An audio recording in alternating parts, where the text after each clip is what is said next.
Pues vamos a comenzar con la estática de fluidos.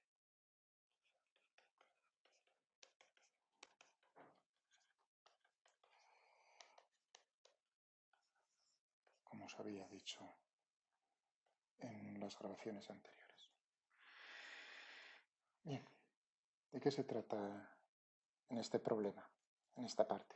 Bueno, pues de estudiar lo que ocurre dentro de un fluido que se encuentra en reposo.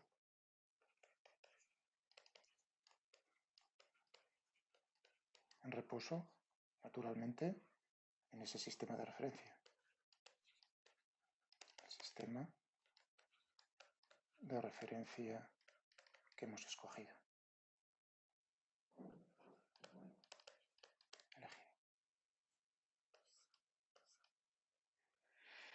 Para poder estudiar entonces este cuerpo, este fluido, tenemos que aplicar las condiciones para las cuales ese fluido se puede cumplir que se encuentra en reposo, es decir, en equilibrio.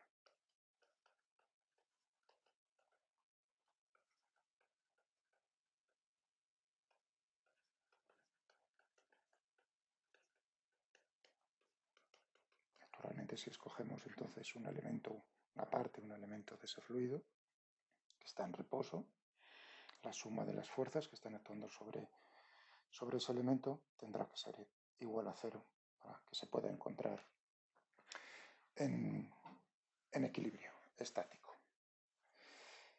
Bien, ¿cuál es nuestro objetivo ahora?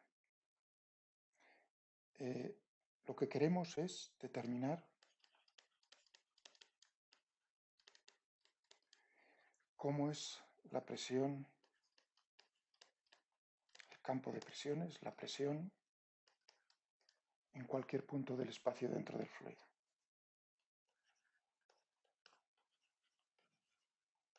La distribución de la presión dentro del fluido, en cualquier punto. Es decir, de lo que se trata aquí es que tenemos una magnitud escalar, la presión, que depende de la posición.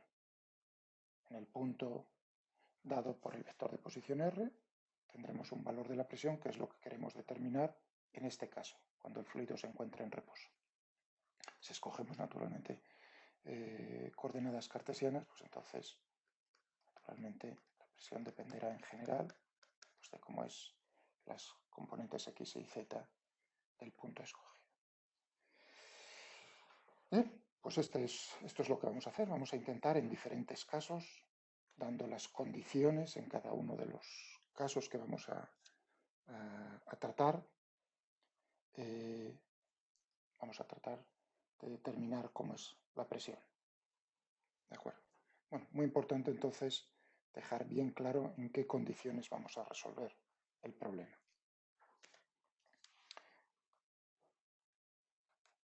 Bien.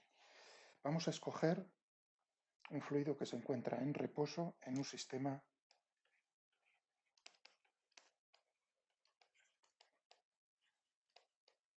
de referencia inercial. El observador es inercial. Eso significa que entonces en este problema, al aplicar las leyes de Newton, las fuerzas van a ser fuerzas reales, no va a haber fuerzas ficticias.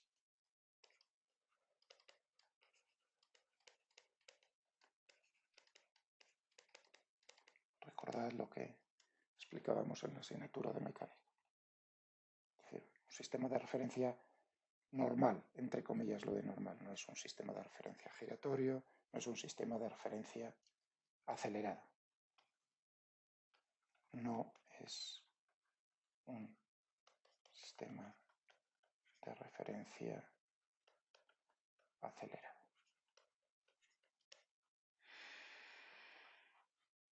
Bien, eso lo primero, para dejarlo claro porque es importante. Ya veremos algún caso en el cual estudiemos cómo es la distribución de la presión dentro del fluido, pues por ejemplo en un sistema de referencia giratorio, como os comenté, dejé caer ya en una grabación anterior. Vamos a considerar que ese fluido está bajo la acción de la gravedad. y que esa gravedad es uniforme.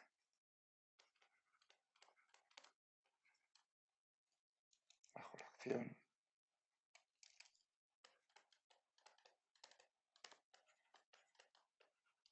de la gravedad, y además es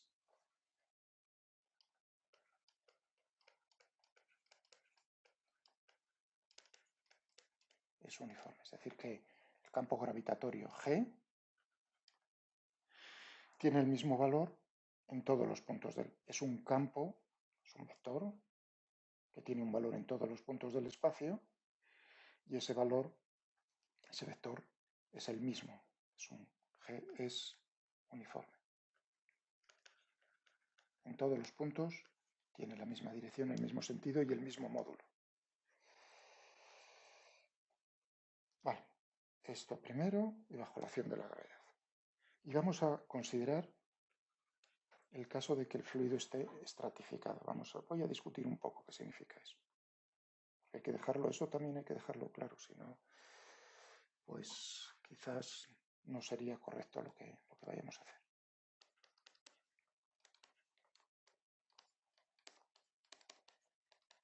Estratificado bajo la acción de la gravedad. Quiere decir lo siguiente, vamos a utilizar coordenadas cartesianas por sencillez y voy a situar aquí los ejes. Aquí tenemos el fluido llenando, si queréis, el espacio, ejes X y Z. Vamos a escoger el eje Z, la dirección del eje Z, de tal manera que va en la dirección de la gravedad en sentido contrario a la gravedad. Es decir, que la gravedad está actuando en todos los puntos de esta manera. ¿Bueno? Eso quiere decir que G, en este sistema de referencia, que es inercial, o sea, que tenemos aquí nuestro observador, el origen, pues tendrá de esta manera G sin signo de vector, es la magnitud de la aceleración de la gravedad, 9,8 metros por segundo al cuadrado, 10, redondeamos, por el vector unitario K en la dirección del eje Z. Tendríamos esto en todos los puntos. Esto es una constante, es uniforme.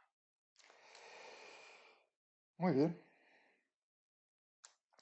Lo que estaba diciendo aquí en esta condición es que vemos la presión en general. Estamos buscando la presión en cualquier punto, que va a depender de la posición de X y Z. Si está estratificado quiere decir que va a ser independiente de X y de Y, únicamente va a depender de la componente Z.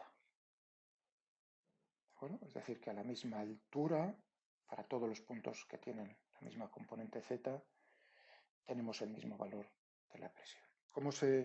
Si uno lo piensa un poco, ¿y cómo se consigue eso? Pues naturalmente, por un lado, ya hemos obligado a que la gravedad sea uniforme en la dirección del eje Z, pero además tenemos que pensar que para que se cumpla esto, la densidad del fluido también, que en general no tiene por qué ser, no tiene por qué tener el mismo valor en todos los puntos del espacio, es decir, que también dependería de la posición, en general aquí, entonces de X y de Z, lo que estamos diciendo es que únicamente va a depender de la componente Z.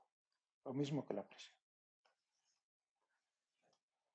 No digo que sea constante, digo que únicamente depende de es independiente de la componente X e Y.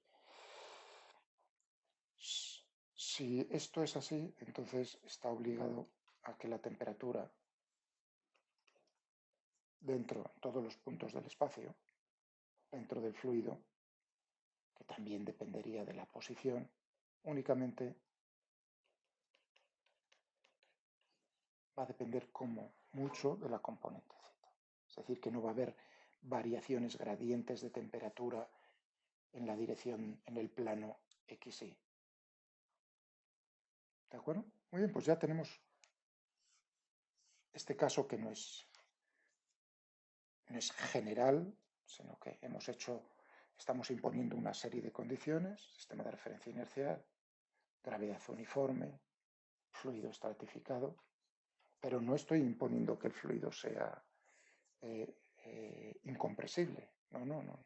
El fluido puede ser, recordad qué significa lo de la compresibilidad, es decir, que las magnitudes estas intensivas, termodinámicas, presión, densidad, temperatura, tendrían una relación. La densidad dependerá de la presión y de la temperatura. Yo no estoy diciendo que sea independiente de la presión. Recordad que para que sea incompresible tendría que ser independiente de la presión. No, no, estamos en el caso general en cuanto. Lo único, claro, si estamos diciendo que la gravedad es uniforme y que la temperatura, la distribución de temperatura dentro del fluido únicamente depende de la componente de la altura, de la posición a lo largo del eje Z, no en el plano XY, entonces tenemos en todo caso también que solo va a depender la presión de Z, la densidad de Z, la temperatura de Z. Bien, de acuerdo. Pues vamos a ver que, recordad, buscamos es esto, una relación que nos diga cómo va a ser la distribución de presiones dentro del fluido. O impongamos las condiciones de equilibrio para un elemento de fluido. Vamos a escoger, podría coger cualquier forma, pero ya que estoy utilizando coordenadas cartesianas, vamos a escoger un elemento infinitesimal de forma cúbica, aprovechándome de las coordenadas. Este es un trocito del fluido, este es un elemento de fluido. Una parte del fluido, que está quieto como el resto del fluido. Entonces, tendrá una determinada masa, que será infinitesimal, si es un elemento de fluido muy pequeñito, infinitesimal. Digamos que ese vértice del cubo se encuentra, tiene coordenadas x y z, y que cada una de las aristas entonces será pues, esta diferencial de x, esta diferencial de y, esta diferencial de z. Este cubito, este volumen, tendrá un volumen infinitesimal, diferencial de x, diferencial de y, diferencial de z, está encerrando una masa de fluido diferencial de infinitesimal. Como es infinitesimal, pues la masa que tenemos ahí en ese elemento de fluido será la densidad. Como es infinitesimalmente pequeño, la densidad es la misma en todos los puntos dentro de ese cubo y tendremos que será. ¿De acuerdo? Esa es la masa que tenemos. Este es nuestro cuerpo. Lo que vamos a hacer pues es ahora ver cuáles son las fuerzas que están actuando sobre este elemento de fluido, sumarlas vectorialmente e imponer que la suma sea cero. Como estamos en un sistema de referencia inercial, únicamente tendremos aquí fuerzas reales. ¿Cuáles van a ser? Pues naturalmente la fuerza que ejerce la gravedad y la fuerza, esa es una, y luego tendremos que ver cómo son las fuerzas que ejercen el resto del fluido sobre mi elemento de fluido, que es el que estamos considerando. Mi cuerpo problema es este. Tendremos fluido por abajo, fluido por arriba y luego todo alrededor de las otras 4 caras. Es un cubo con 6 caras. Vamos a hacer otro dibujo. Tenemos aquí Z.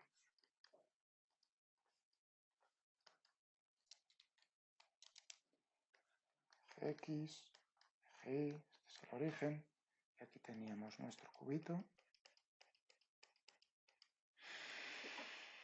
Aquí teníamos la gravedad. ¿De acuerdo? Bueno, pues el peso, que es lo que tenemos. Tendremos, naturalmente, la masa del cubito por la aceleración de la gravedad. Este será una de las fuerzas. Es decir, que tendremos, tal como hemos escogido esto, pues tendremos ρ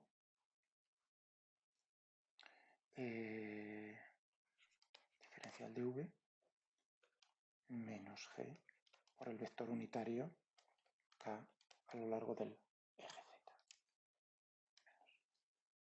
Muy bien. ¿Qué es lo que tenemos? Vamos a fijarnos, si queréis, en lo que tenemos alrededor, es decir, en las caras por delante, anterior, posterior y aquí perpendiculares al eje X, las dos caras perpendiculares al eje Y.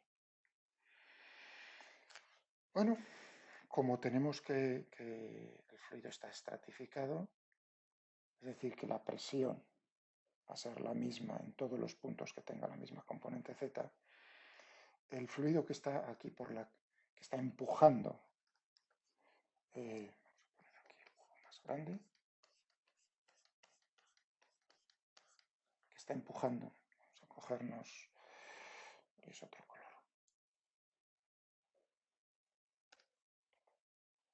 que está empujando sobre esta cara, y el fluido que está por ahí detrás empujando sobre la cara posterior. ¿Cuál será la fuerza?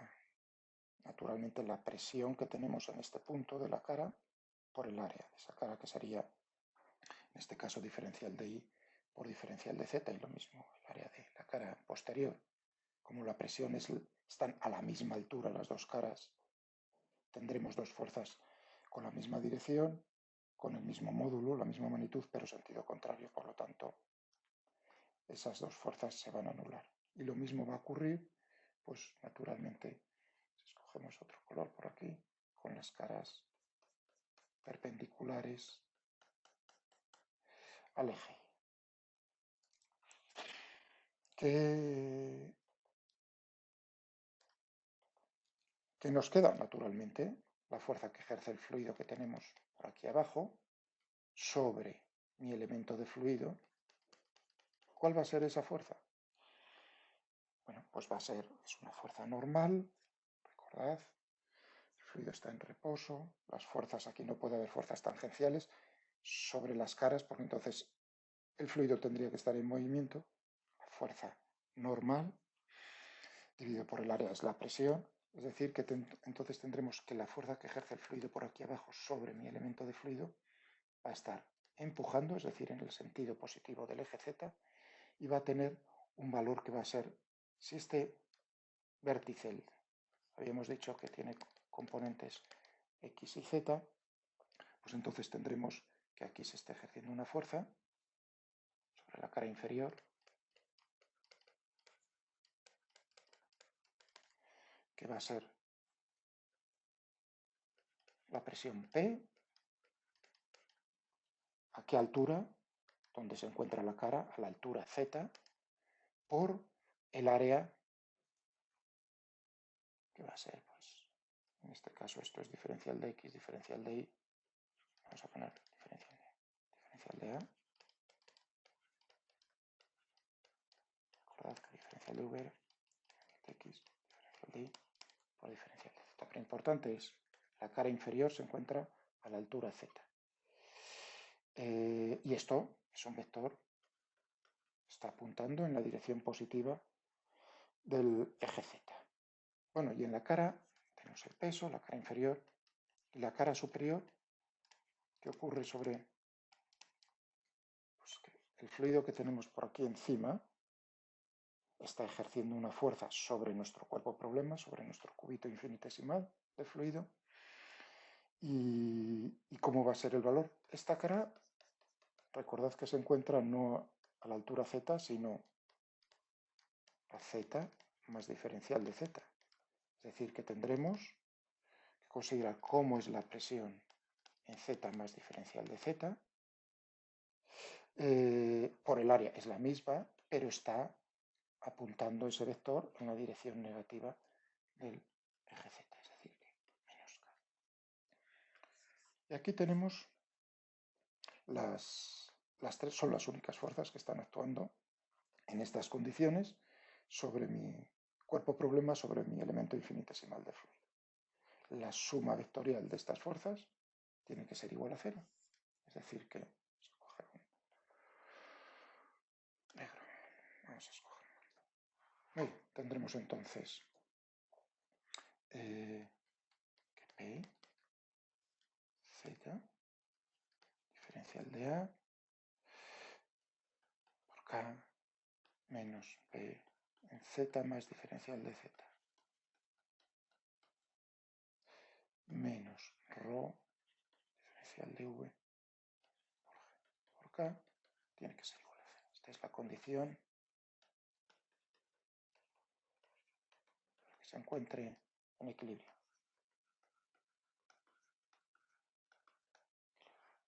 Naturalmente, aquí son vectores que solo tienen una componente no nula a lo largo del eje Z. Eso quiere decir que se tiene que cumplir que P de Z.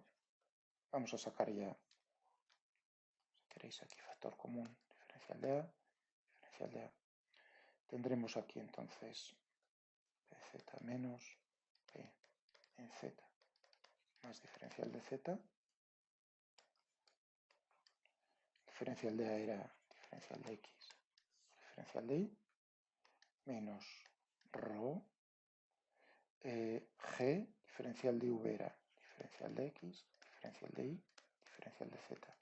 Esto tiene que ser igual a 0. Eso quiere decir que tendremos entonces la siguiente relación. Vamos a ponernos por aquí. En otra pantalla.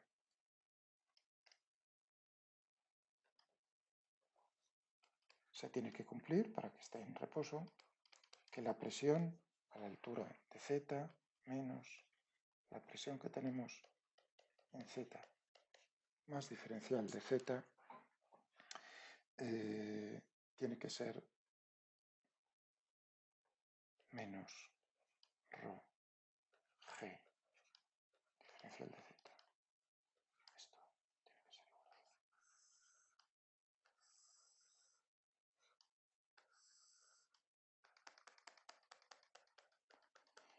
Muy bien. Vamos a ver. Claro, aquí hay una variación muy pequeñita, infinitesimal en la presión. ¿Cómo podemos hacerlo esto? Bueno, de una manera rápida, naturalmente tendremos que la presión en Z más diferencial de Z va a ser la presión que tenemos en Z más el cambio en la presión, un cambio infinitesimal. Es decir, que tendremos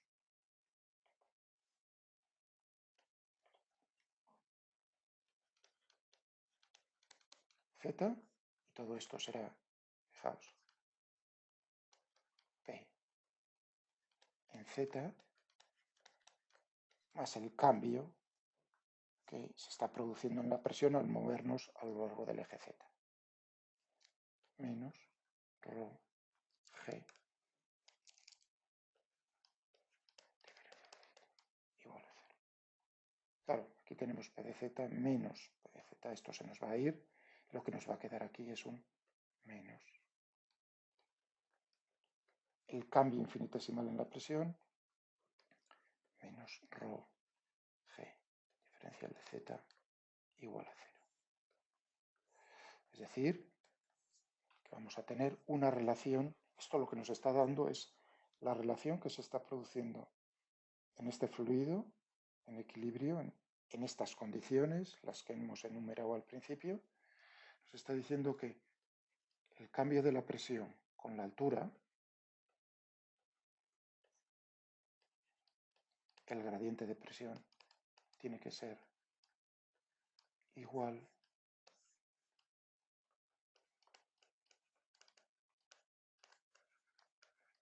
gradiente de presión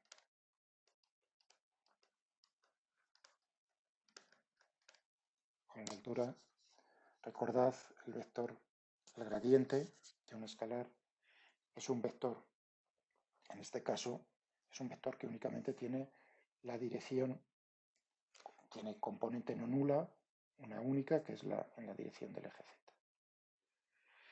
Bien, y esta es la relación tan importante que nos va a dar como es la presión. La presión en reposo, en equilibrio.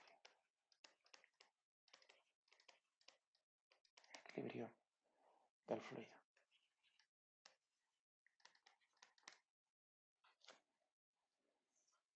Esta es la relación general. Fijaos que sabemos que P va a depender de Z únicamente, pero la densidad también. La densidad no tiene por qué ser constante, no lo he impuesto en las condiciones. La única condición que he impuesto al principio es que el fluido está estratificado, es que la densidad depende de Z. Es decir, que aquí dependerá de cómo es la relación entre cómo va a ser la densidad, cómo va a ser el fluido, va a influir naturalmente en cómo va a ser, si es compresible o incompresible, en cómo va a ser la distribución de presiones dentro del fluido, la presión hidrostática.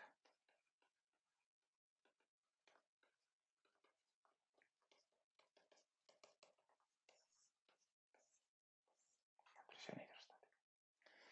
Pues podemos hacerlo para diferentes casos. Esto es bastante, no es general del todo. Fijaos que hemos dicho el sistema de referencia es inercial, gravedad uniforme, que el fluido sea estratificado, es decir, que como mucho la temperatura puede variar únicamente en la dirección del eje Z, o sea que no es general, pero es bastante general. Vamos a imponer más condiciones para llegar a relaciones más precisas en diferentes casos. Supongamos, por ejemplo, como el caso más, naturalmente, el caso más sencillo, supongamos que el fluido, añadamos una condición más. Añadimos ahora una condición más. Condición en el problema, condición, adición. Añadimos una condición más. Supongamos que el fluido es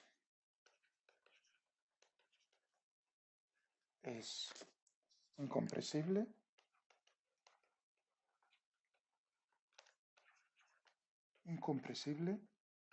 e isotermo.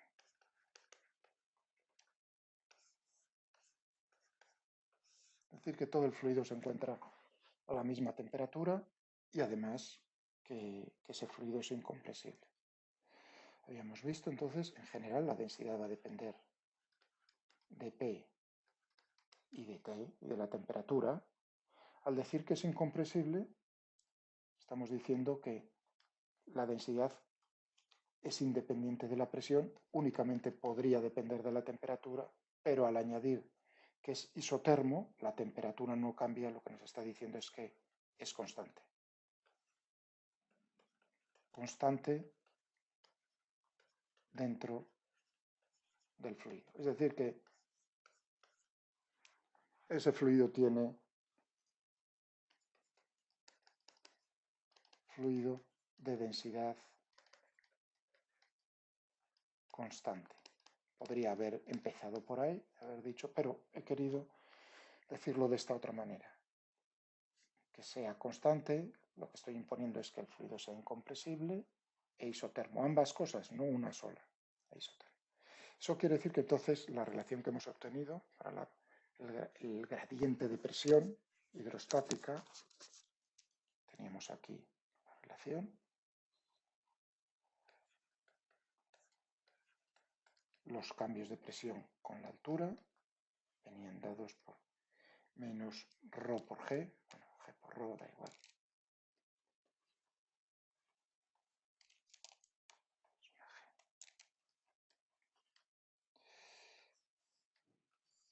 Esto era a lo que habíamos llegado, pues ahora vamos a imponer que G, perdón, que ρ es constante, G es una constante, es decir que entonces podremos resolver esta ecuación, que es una ecuación diferencial, nos aparece la derivada de P con respecto a Z, por separación de variables, por ejemplo.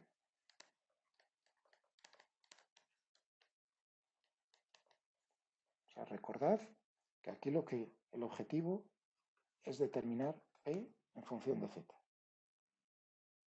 Y lo que tengo es una relación, una ecuación, a la que hemos llegado imponiendo las condiciones de equilibrio, que es una ecuación diferencial. Si separo las variables, pues entonces lo que tendré es lo que tenía anteriormente.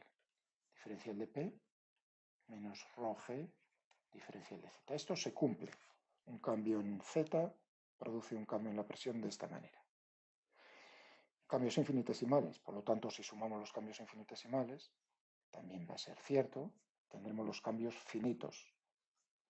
Cambios finitos en la altura o tendremos cambios finitos en la presión.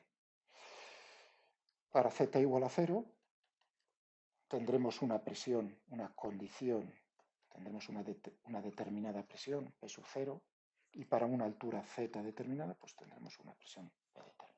También, es decir, que esto lo puedo resolver como integrales definidas, o también podría resolverlo como una integrales indefinidas, la solución más una constante de integración. Es decir, es indeterminada salvo una constante de integración que obtendríamos pues, de la misma manera, imponiendo la condición de cómo es la presión a una determinada altura. Bien, esto quiere decir que tendríamos que aquí que P menos P sub 0. Y ahora, importante, claro, aquí es donde voy a imponer que conozco la densidad, es un dato que nos están dando cómo es la densidad del fluido y además nos están diciendo cómo es en todos los puntos dentro del fluido. Esto puede salir fuera. Lo mismo que G, aquí importante también darse cuenta. He impuesto ya al principio que la gravedad sea uniforme, es decir, que esto es una constante. Tanto ρ en este caso como G salen fuera del integral y lo que tendremos pues es naturalmente esta relación. Si esto no fuese así, la densidad no puede salir fuera de la integral. Si G no fuese uniforme, tampoco podría salir fuera de la integral. Esto naturalmente es menos ρ G por Z. Es decir, que lo que obtenemos es P, las diferencias, bueno, vamos a poner P sub 0 menos ρ G por Z. ¿Qué nos está diciendo aquí esta expresión? Que la presión decrece linealmente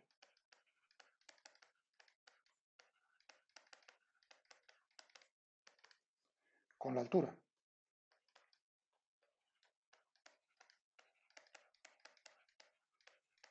Es decir, fijaos, como hemos escogido el eje Z, hemos escogido en la dirección de la gravedad apuntando en el sentido contrario a la gravedad. Es decir, que si Z aumenta, la presión disminuye. Normalmente esta expresión se ve de otra manera, que es no utilizando como coordenada la altura, es decir, en el sentido contrario a la gravedad, sino en el sentido positivo de la gravedad, hacia abajo, la profundidad. Entonces, si nosotros escogemos en vez de Z, pues la profundidad la llamamos H, por ejemplo, ¿no? Entonces la relación entre el origen de coordenadas lo ponemos en el mismo sitio. Entonces tendríamos H hacia abajo, apuntando a este eje, y naturalmente lo que tendríamos pues sería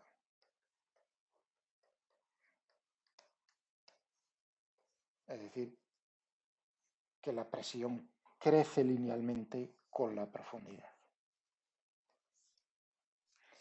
Y esto es lo que ocurre, esta es la distribución de presiones dentro de un fluido compresible, isotermo, un líquido, el agua, pensemos en el agua, por ejemplo, ¿no? Y ya que estamos aquí, en este punto, naturalmente tendríamos que decir cómo es la presión en un punto en particular. Si estamos pensando, por ejemplo, acabo de decir, en el agua, ¿no? Tenemos un recipiente, esta es la superficie, ¿no? Aquí tenemos agua. ¿No? Y aquí, por aquí encima, estas son las paredes del recipiente, el fondo del recipiente. Aquí lo que tenemos es el aire actuando. Es decir que tendremos a esta altura, tendremos la presión atmosférica.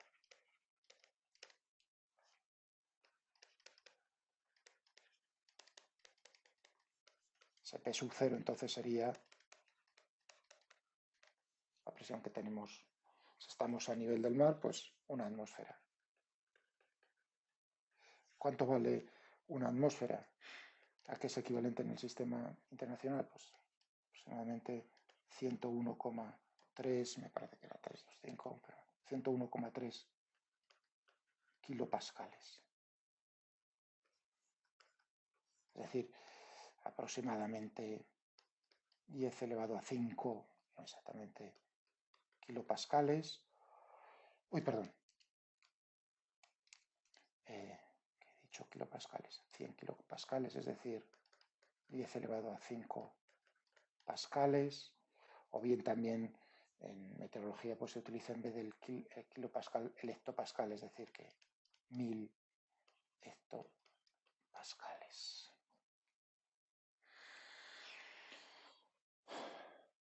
La relación entre pascales y atmósferas, y también, bueno, recordar aquí lo que ya conocéis como unidad también de presión, el bar. Un bar que es precisamente igual, exactamente igual, a 10 elevado a 5, 100.000 pascales. Un milibar, cuando vemos las noticias del tiempo, en milibares, los mapas de isobaras, pues esto es simplemente...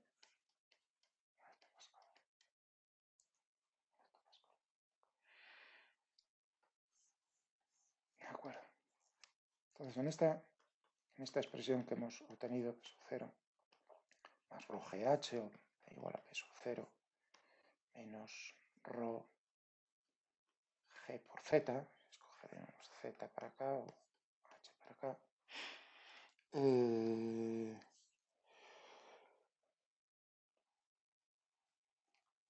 Estas presiones son, por supuesto,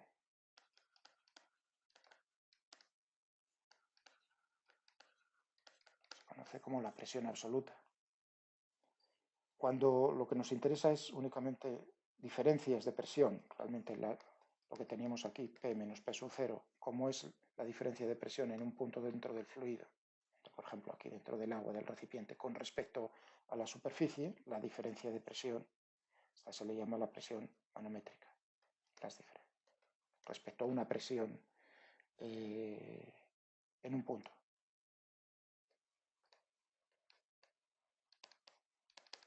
Por ejemplo, con respecto a la presión atmosférica, se está actuando la atmósfera ahí en la superficie del agua.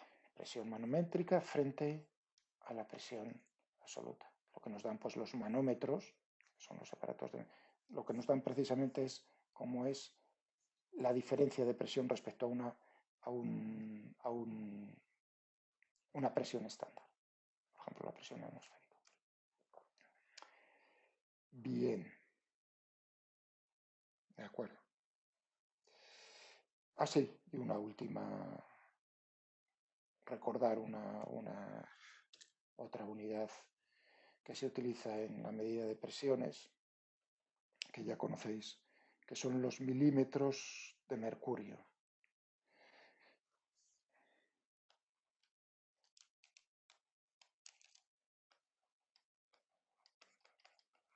Tiene la altura, qué curioso, ¿no? Que se mida longitud. La longitud no es presión, pero si uno ve esta expresión a la que hemos llegado, naturalmente uno entiende. Si está pensando que en vez de tener agua lo que tenemos es mercurio, cuya densidad específica es aproximadamente, ¿no? Pues del orden de 13, ¿no? 13, es decir, que la densidad del mercurio, no la específica, serían 13.000 kilogramos por metro cúbico.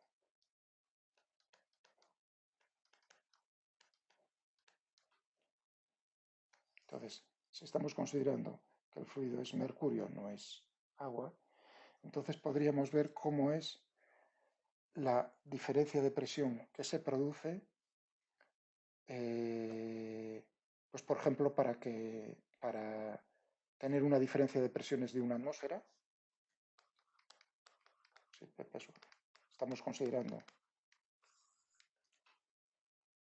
qué diferencia de altura dentro del mercurio tenemos que tener para que exista una diferencia de presión de una atmósfera, pues esto correspondería, si uno introduce la densidad del mercurio, la aceleración de la gravedad, 9,8 metros por segundo al cuadrado, entonces lo que tenemos es una diferencia de altura, una diferencia de profundidad correspondiente a 760 milímetros. Una columna de mercurio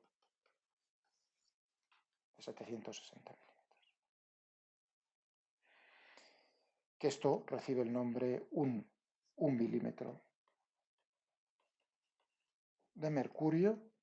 La diferencia de presión correspondiente a una diferencia de altura o de profundidad de 1 milímetro de mercurio es lo que se conoce también como el torr, un torr. Bueno, esto como recordando así un poco rápidamente las unidades, los diferentes tipos de unidades en la medida de presión que podemos tener. Bueno, vamos a hacer aquí una pausa y continuaremos con relajando un poco las condiciones, viendo diferentes casos posibles a los que nos podemos enfrentar, no este tan sencillo de un fluido de densidad uniforme. Habíamos llegado a una expresión que nos daba cómo variaba la presión dentro de un fluido que se encuentra en reposo bajo ciertas condiciones que eran, recordar, que estábamos considerando que el fluido estaba en reposo en un sistema de referencia inercial. Estábamos considerando una gravedad uniforme, que el fluido estaba estratificado de tal manera que bajo estas condiciones, suponiendo que la gravedad estaba actuando en la dirección del eje Z, la presión únicamente iba a ser una función de esa componente Z, independiente de X y de Y. Y en estas condiciones, como estaba diciendo, la variación de la presión hidrostática con la altura Z venía dado por menos la densidad por el valor, por la magnitud de la gravedad. Habíamos llegado a esta relación y habíamos obtenido habíamos resuelto esta ecuación en el caso de considerar que la densidad fuese constante igual en todos los puntos del fluido, por ejemplo, para un líquido isotermo, habíamos llegado pues a la...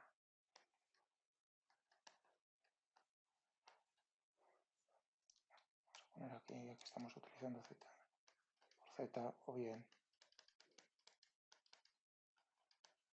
siendo h la profundidad, no la altura. Bueno, pues vamos a llegar todavía a una relación más general en la cual la única condición que voy a imponer es que estamos trabajando en un sistema de referencia inercial. No voy a imponer que la gravedad sea uniforme, puede variar en el espacio, ni voy a imponer que el fluido esté estratificado. Estas dos condiciones las estaba utilizando para simplificar el problema de tal manera que yo supiese que la presión únicamente iba a depender de una de las coordenadas y no de las tres coordenadas cartesianas X, Y, Z. Ya digo, ahora mismo lo que vamos a hacer es únicamente imponer una y llegar a una relación equivalente a una relación vectorial que me va a decir cómo es la presión, cómo cambia la presión en cualquier dirección del espacio. Vamos a por ello.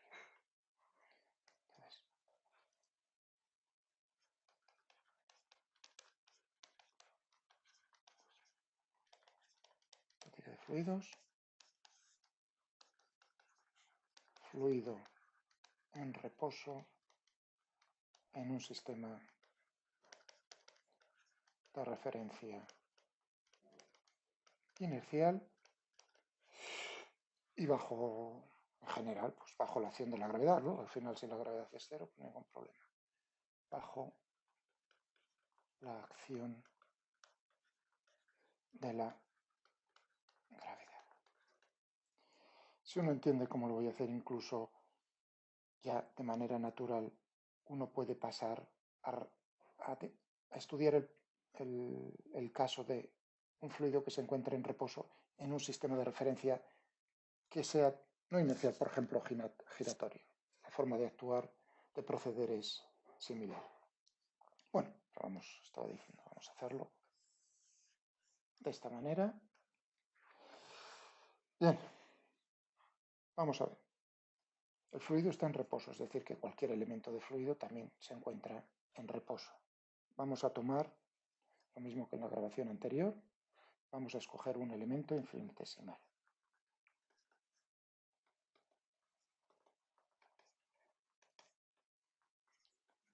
De fluido. Me voy a fijar en un elemento muy pequeñito de fluido. ¿Qué forma le voy a dar? Le voy a dar forma cúbica porque voy a utilizar por comodidad coordenadas cartesianas.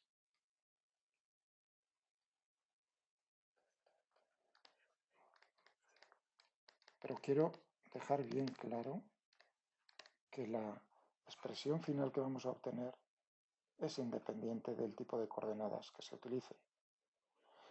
Vamos a llegar a esa expresión usando coordenadas cartesianas por comodidad, por sencillez, pero la expresión final es general en cualquier tipo de sistema coordenado que pudiésemos utilizar.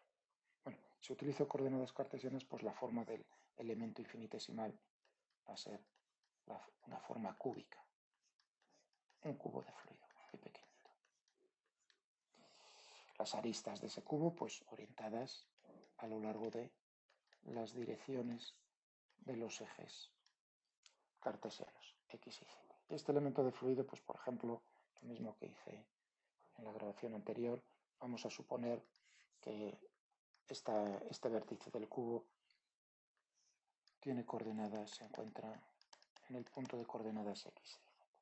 Lo hago así por hacerlo lo más sencillo posible. Realmente, para que fuese todo, cuadrase bien, realmente el punto central del cubo, el centro del cubo, tendría coordenadas X y Z. Pero ya veréis cómo es más fácil, es más rápido si uno coge y se fija en este vértice y le da como valor X y Z. Bien. Naturalmente el fluido, en este punto del espacio, este es un cubo infinitesimal, o sea que dentro de este cubo infinitesimal la densidad no cambia porque es infinitesimalmente pequeño, tendremos una densidad también ρ, que no tiene por qué ser igual en todos los puntos del espacio. Este cubo tiene un volumen diferencial de v infinitesimal, que va a ser diferencial de x, diferencial de y por diferencial de z. La masa de este elemento de fluido infinitesimal, pues será naturalmente ρ, la densidad que tenemos en ese punto, donde se encuentra el elemento de fluido, por el volumen, es decir, ρ diferencial de x, diferencial de y, diferencial de z. Muy bien. Si se encuentra quieto, en reposo, en equilibrio, la suma de fuerzas que están actuando sobre este cuerpo, suma vectorial de fuerzas, tiene que ser igual a cero. Por un lado tendremos el peso.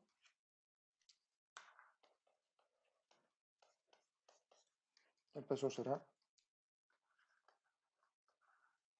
No he dibujado el campo gravitatorio porque no sé, en este punto del espacio pues, están apuntando en una dirección, me da igual, cualquier dirección. Es decir, que no estoy imponiendo que G esté apuntando en la dirección de GZ, sino que G tendrá componentes a lo largo del eje X, a lo largo del eje Y y a lo largo del eje Z, que en general serán todas ellas distintas de cero, no tienen por qué ser estas dos cero.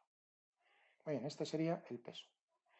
Y luego, ¿Qué otras fuerzas tenemos? Pues las fuerzas debido, como os explicaba en la grabación anterior, de los elementos de fluido que estén rodeando a este, que es en el que nosotros nos hemos fijado. Son esas fuerzas las que tenemos ahora que estudiar.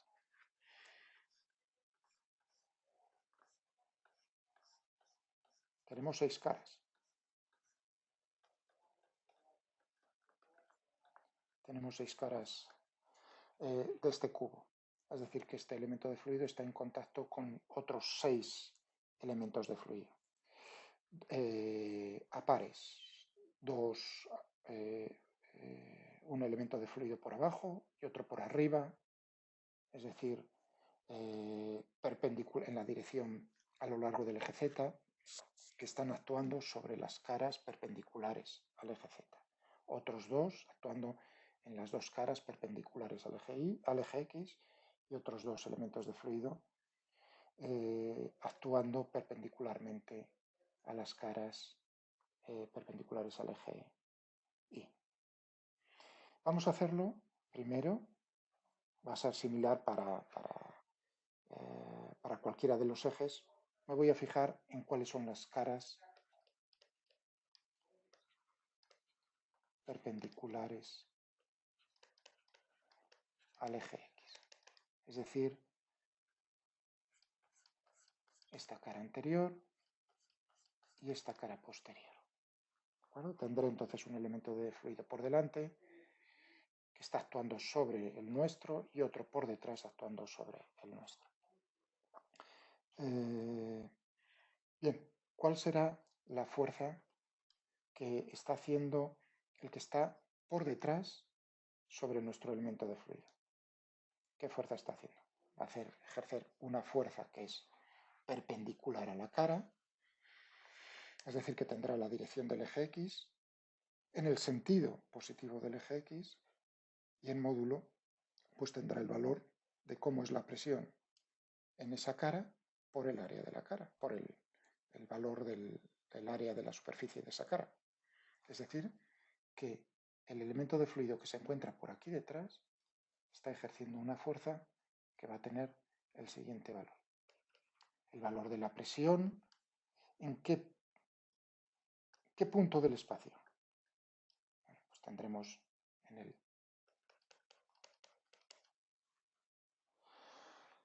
en la posición correspondiente a las coordenadas X y Z, por el área. ¿Cuánto vale el área de esta cara? Pues diferencial de Y, diferencial de Z. Y está apuntando en la dirección del eje X, en el sentido positivo del eje X, es decir, por el vector unitario Y. Muy bien. ¿Cómo es la fuerza que ejerce el elemento de fluido que se encuentra por delante de nuestro cubo? Está empujando, está presionando, está realizando una fuerza en la dirección del eje X en el sentido negativo del eje X. Y el valor de esa fuerza será correspondiente a cómo es la presión en esta cara, que ya no es la misma, está en X más diferencial de X. Es decir, que será la presión en X más diferencial de X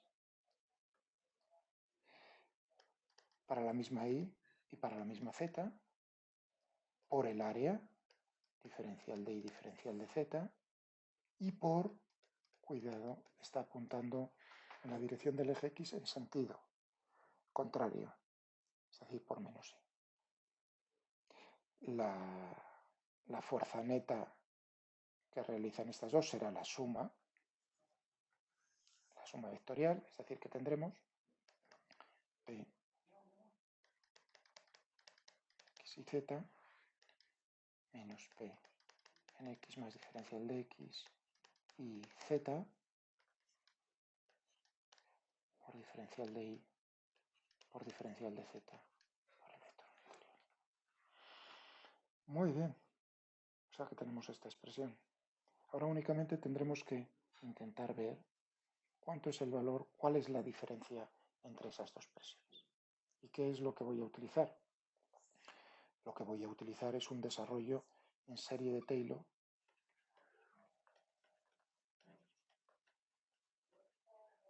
en serie, en torno al punto de coordenadas x y z de toda esta expresión. Si uno considera p de x, la diferencial de x, y z, y voy a hacer el desarrollo en torno a este punto, será el valor aproximadamente, vamos a poner, el valor de la presión, el valor de esta función en el punto de coordenadas x y z, más la única variación se está produciendo a lo largo del eje x, no de y y de z. Tenemos entonces que ver cómo es la variación únicamente en esa dirección, pero es una función de 3 variables, no es de una sola variable, por lo tanto será la derivada parcial de p con respecto a x, evaluada en el punto x y z, por diferencial de x, más términos de orden superior, pero como es un cubo, las caras están infinitesimalmente cerca, únicamente necesitaremos el término de menor orden no nulo. Claro, si nosotros estamos haciendo el desarrollo serie de Taylor no de esto, sino de todo ello, entonces tendremos que el primer término no nulo corresponde a, tened en cuenta este signo menos, evaluado en x y z, por diferencial de x, multiplicado por, tenemos todo esto, diferencial de y, diferencial de z por e. Y este es el valor, ya que el cubo es infinitesimal, este es el valor de las fuerzas a lo largo del eje X que están ejerciendo sobre nuestro elemento de fluido los otros elementos de fluido que rodean al cubo. Esto está hecho para las caras perpendiculares al eje X. Si tenemos en cuenta que tenemos también elementos de fluido por abajo y por arriba, es decir, la dirección del eje Z y similarmente en la dirección del eje Y, pues tendríamos otras dos expresiones. Vamos a ponerlas aquí en otra pantalla. Es decir, que para el eje X hemos obtenido que las fuerzas que ejercen el fluido que rodea a nuestro elemento de fluido es igual a esta expresión.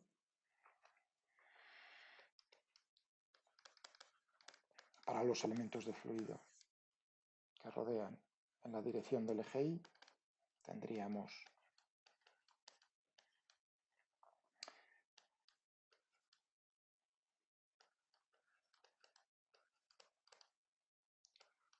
J, y para los elementos de fluido que se encuentran por debajo y por encima,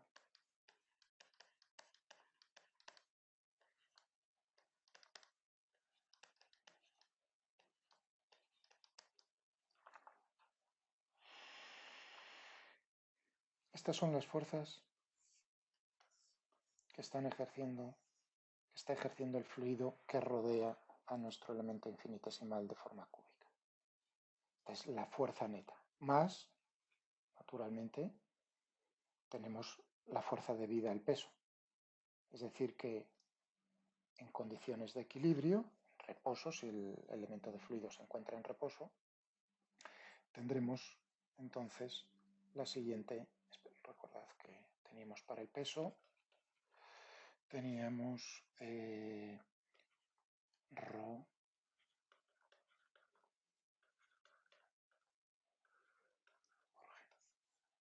es decir, que la suma de esto más esto tiene que ser igual a 0. Muy bien. Es decir, que tendremos para la componente X, para la componente Y, para la componente Z, tendrá que ser igual a 0. Es decir, que tendremos aquí para la componente X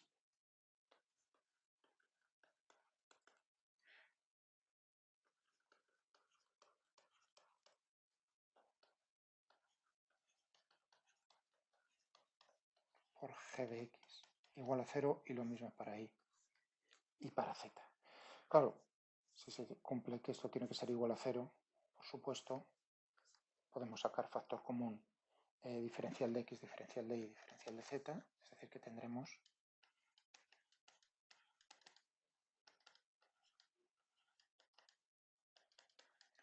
para la componente a lo largo del eje y tendríamos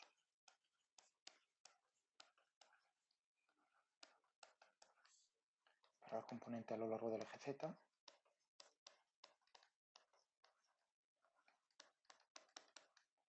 igual a 0. Tenemos estas tres ecuaciones escalares, correspondientes a las tres coordenadas cartesianas, que podemos expresar muy fácilmente en una sola expresión vectorial, teniendo en cuenta que el vector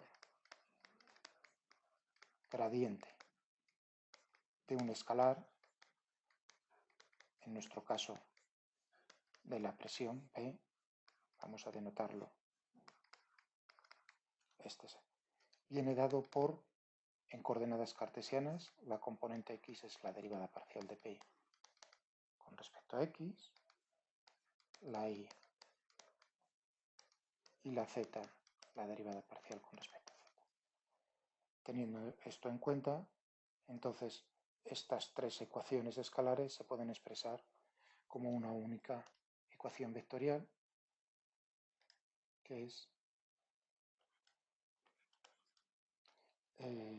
teníamos gradiente de P más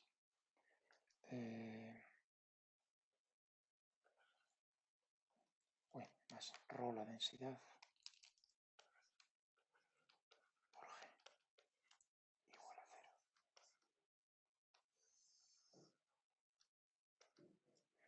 Es decir,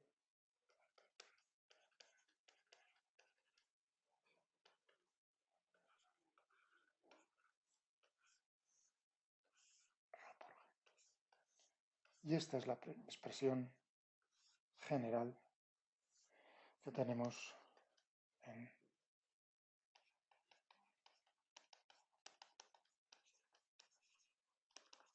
en estática de fluidos.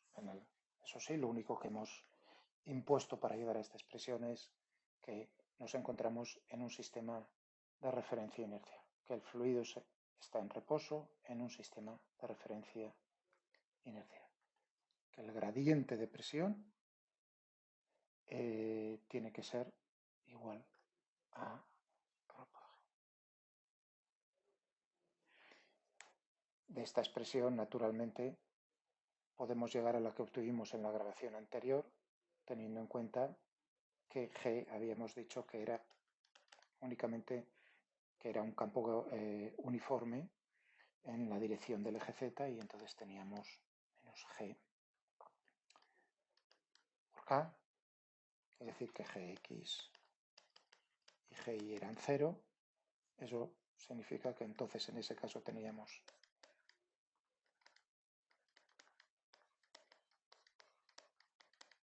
es igual a 0 en la dirección del eje Z, ρ G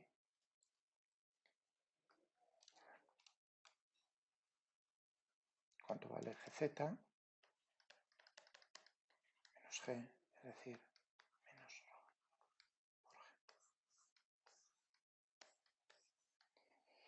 Esto implica que no hay variaciones de la presión a lo largo del eje X ni a lo largo del eje Y únicamente, es decir, que P únicamente depende de Z. Es decir, que esta expresión general nos lleva a la expresión que obteníamos en la grabación anterior, teniendo en cuenta, imponiendo precisamente que la gravedad únicamente tenía una dirección en todos los puntos del espacio y era a lo largo del eje Z.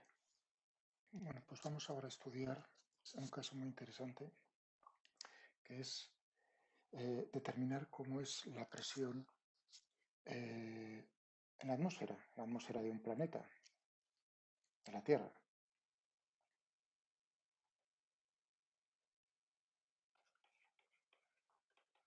La distribución de presiones.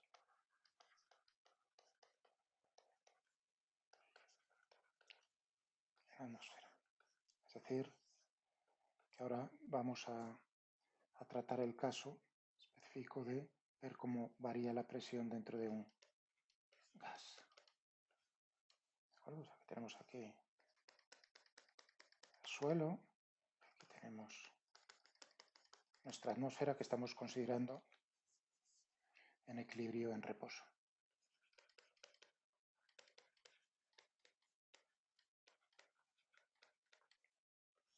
En reposo. Tenemos la gravedad terrestre. Vamos a suponer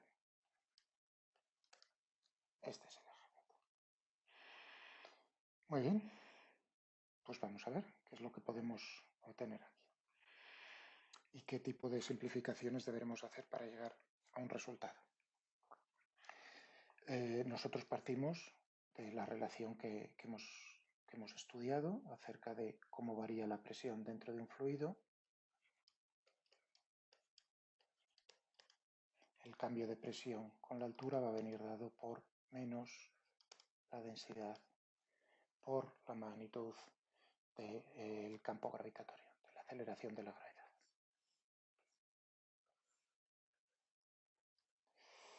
Claro, aquí lo que intentamos obtener, hay que darse cuenta que en esta relación lo que intentamos hallar es cómo varía la presión con la altura, la presión en función de z. Es una ecuación. En el caso que hemos estudiado en las grabaciones anteriores, el más sencillo, que es considerar un fluido de densidad constante, isotermo de densidad constante, ρ es un dato. Pero en este caso, el caso de la atmósfera, la densidad ya no es un dato, es también una incógnita. Es decir, que tendremos que ρ, la densidad, dependerá de la presión y dependerá de la temperatura, ya que se trata de un gas, se puede comprimir, es decir, que va a depender de la presión y dependerá de la temperatura a la que se encuentre. Es decir, que necesitaremos más información para poder determinar cómo varía la presión con la altura. Pues vamos a hacer la primera suposición. Vamos a suponer que la atmósfera se comporta como un gas ideal.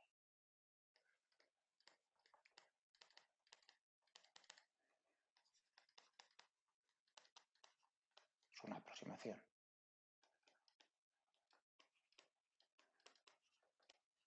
De tal manera que nosotros entonces podamos utilizar la ecuación de estado de los gases ideales.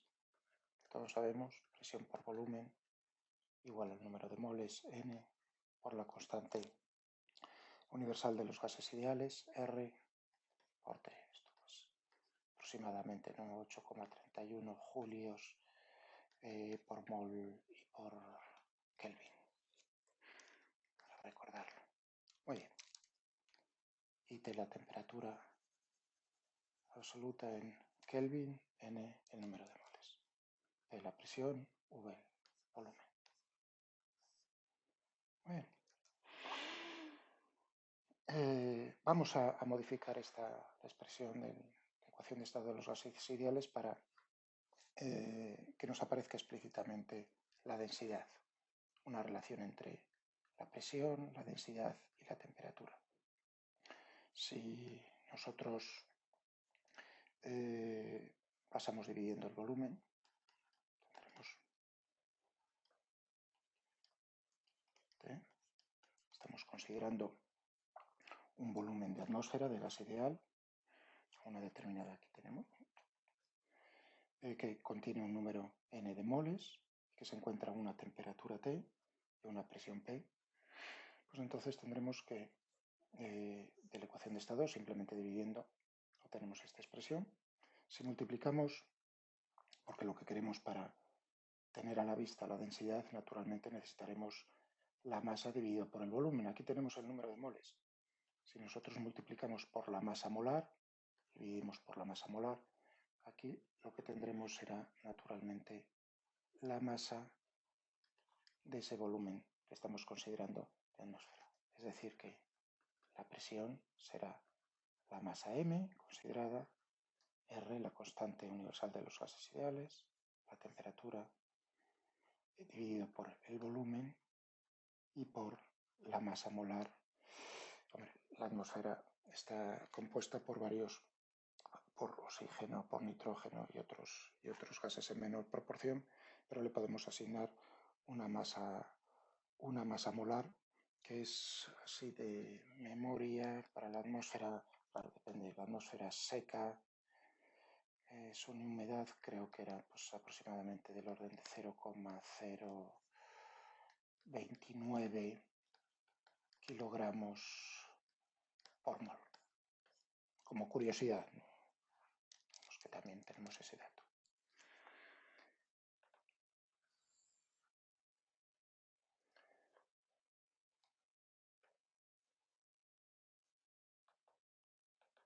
Bueno, es decir, aquí tenemos la densidad, ρ va a ser ρ R dividido por M por T. Vamos a llamarle al cociente de R y M, por no llevarlo ahí colgando, vamos a darle un nombre, K. Lo voy a llamar K. Es decir, que tendremos que la presión va a ser una constante K por ρ y por T. Aquí tenemos esta relación entre la presión, la densidad y la temperatura supuesta a la atmósfera como gas ideal. Eso quiere decir que ρ va a ser el cociente de la presión dividido por esa constante y por la temperatura. Bien, esto lo podemos introducir aquí en la expresión que nos da el gradiente de presión, cómo cambia la presión con la altura bajo la acción en este gas en reposo, en equilibrio, bajo la acción de la gravedad, en un sistema de referencia inercial, no olvidarlo. Entonces tendremos la expresión siguiente, menos P KT por G. Vamos a ponernos en otra pantalla.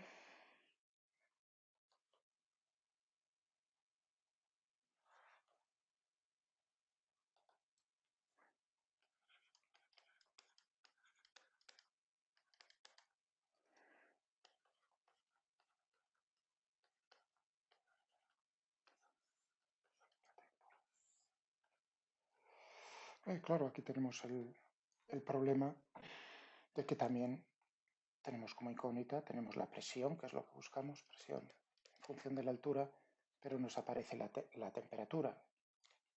Es decir, que tenemos que dar más información.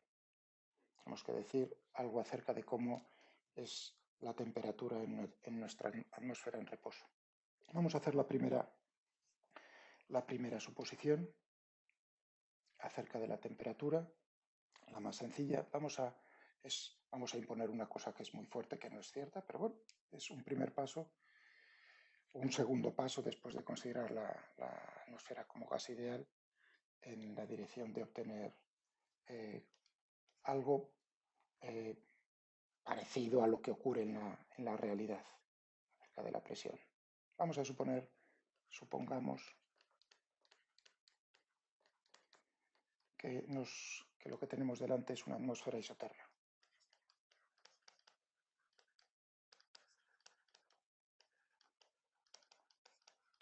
Es decir, que se encuentra toda ella a la misma temperatura. T es uniforme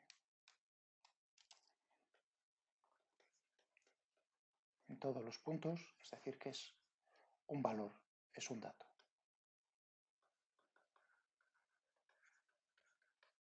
Es un dato conocido.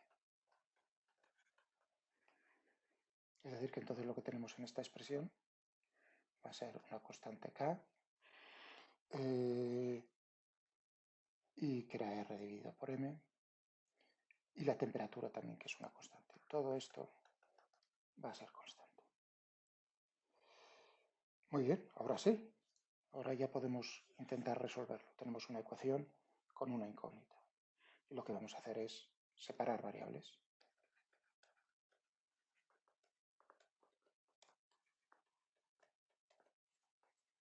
Es decir, que tendremos, si pasamos P dividiendo, ponemos la presión a un lado y Z a otro lado, todo lo que depende de P a un lado, todo lo que depende de Z a otro lado. Lo que tendremos entonces es menos G, que es también constante.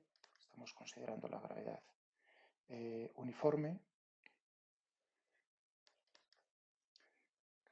T. Aquí tenemos la relación entre cambios en la presión y cambios en la altura en estas condiciones, en una atmósfera que estamos considerando gas ideal e isotermo. Si esto es cierto, para las variaciones infinitesimales, la suma, las variaciones finitas también es cierto. Para z igual a 0, hasta una determinada altura z, para la presión en la superficie, P sub 0, hasta la presión a la altura z.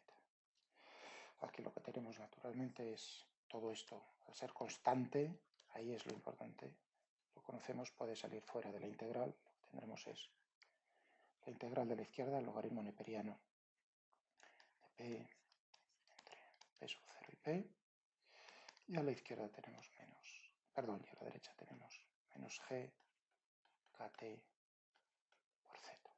Esto va a ser simplemente el logaritmo neperiano del cociente de P dividido por P sub 0.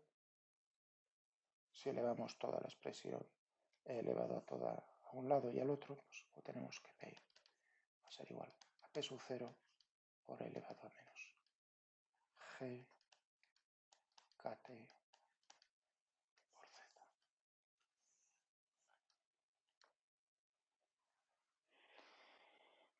Ya tenemos ya sabemos cómo es un decaimiento, la presión decae exponencialmente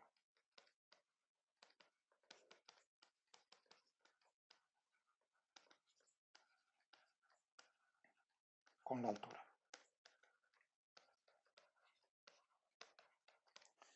Bueno, no solo decae exponencialmente la presión, sino que además la densidad también decae exponencialmente, porque teníamos una relación, P era K rho por T, es decir, que rho era P dividido por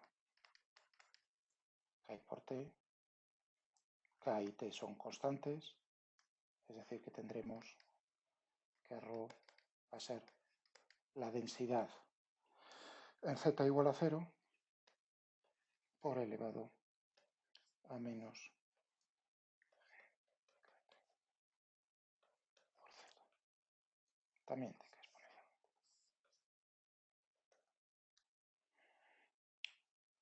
Esta es la densidad en Z igual a 0. Decae de la misma manera que la presión, ya que la relación es lineal entre la densidad y la presión. Lineal porque la temperatura es constante. Todo esto es una constante. Podríamos llamar lambda, es decir, que va a ser P sub 0 por elevado a menos lambda z y rho va a ser rho sub 0 por elevado a menos lambda z. Esta constante nos está diciendo cómo de rápido decae tanto la presión como la densidad en la atmósfera. Con estas suposiciones que estamos haciendo, pues más o menos el valor de la presión y de la densidad decae a un valor la mitad del que tiene en la superficie terrestre, es decir, que condiciones estándar, rho sub 0 pues es más o menos 1,2 kilogramos por metro cúbico, y aquí tendríamos peso cero, pues una atmósfera, 101,3 kilopascales.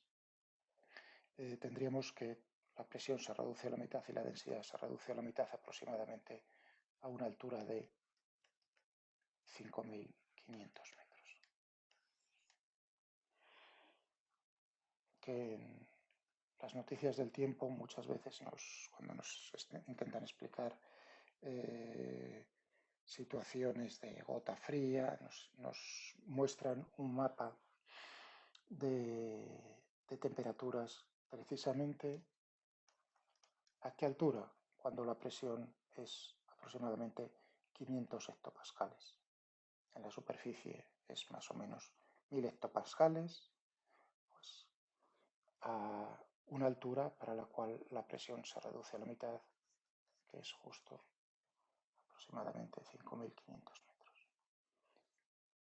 A 11.000 metros aproximadamente, la presión se ha reducido a un cuarto, la mitad de la mitad, y la densidad también a un cuarto. Con eso pues podemos hacernos una idea, con esta expresión ya simplemente, cómo es la densidad del aire, podríamos obtener cómo es la densidad del aire en el Everest, en la cumbre del Everest, y la presión. Claro, la densidad del aire implica la densidad de oxígeno, el oxígeno que llega a los pulmones y que nos llega a la sangre.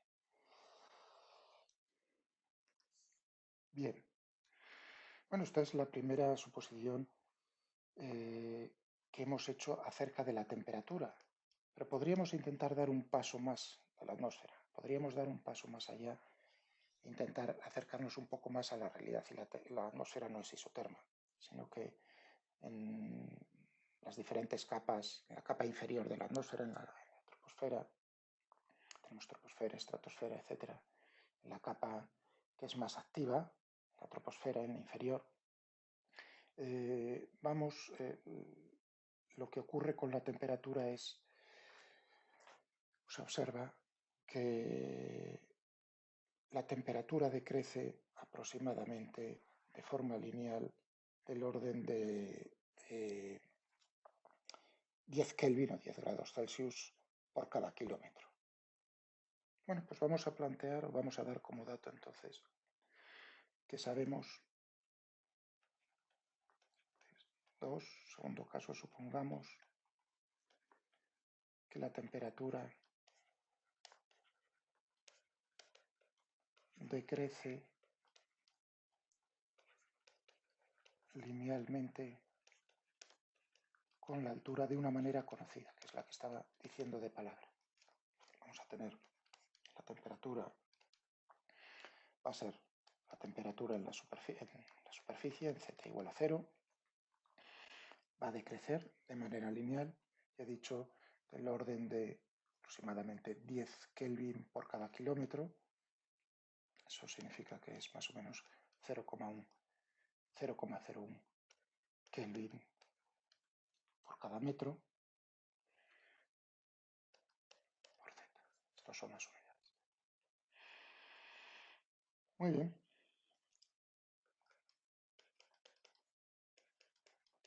Vamos a llamarlo esto.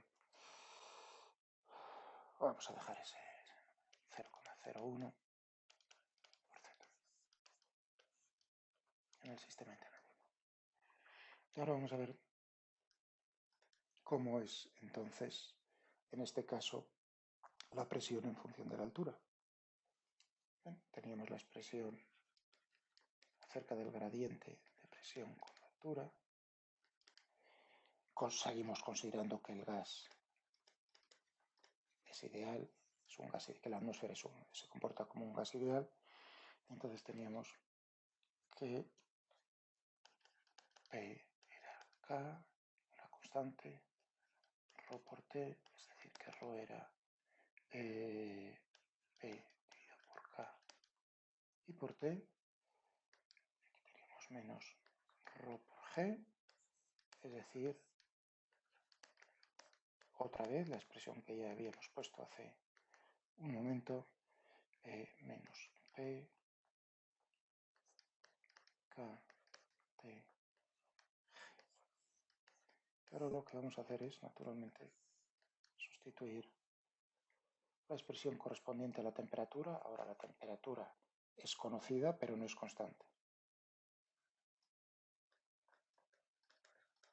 Es un dato, pero no es uniforme. No tiene el mismo valor en todos los puntos. Depende del altura. Es decir, que tendremos...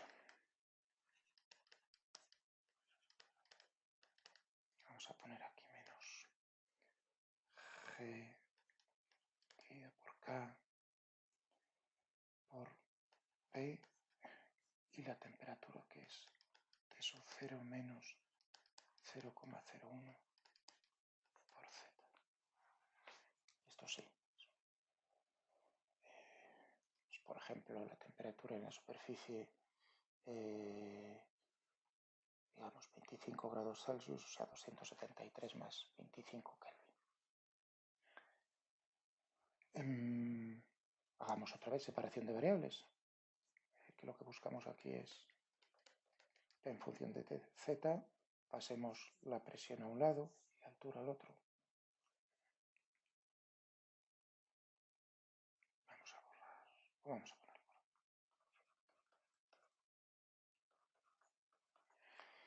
Menos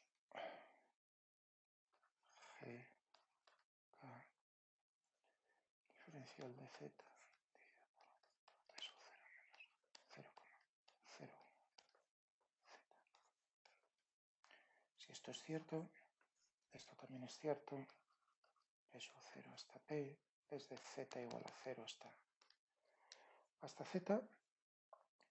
Vamos a cambiar el signo a esto, vamos a poner aquí menos, más, entonces lo que tendremos aquí será desde Z igual a 0 hasta Z de G dividido por K, que son constantes, sale fuera de la integral, diferencial de Z dividido por 0,01 Z por Z menos T sub 0. Muy bien. Vamos a borrar por aquí.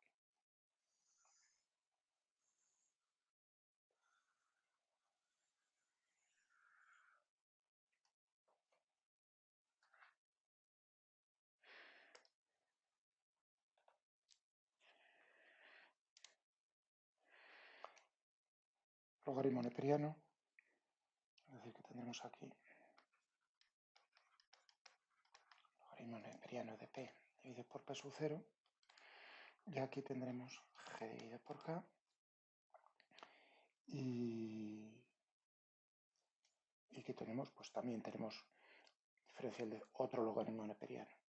Tendremos entonces 0,01 por el logaritmo neperiano de 0,0 Z menos T sub 0 entre Z igual a 0 y Z, que será, si derivamos esto, obtenemos lo que tenemos dentro de la integral. Tendremos entonces G dividido por K por 0,01.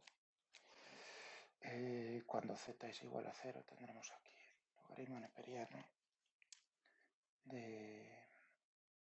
He puesto algo bien... sí, tengo todos los signos bien. Logaritmo neperiano de 0,01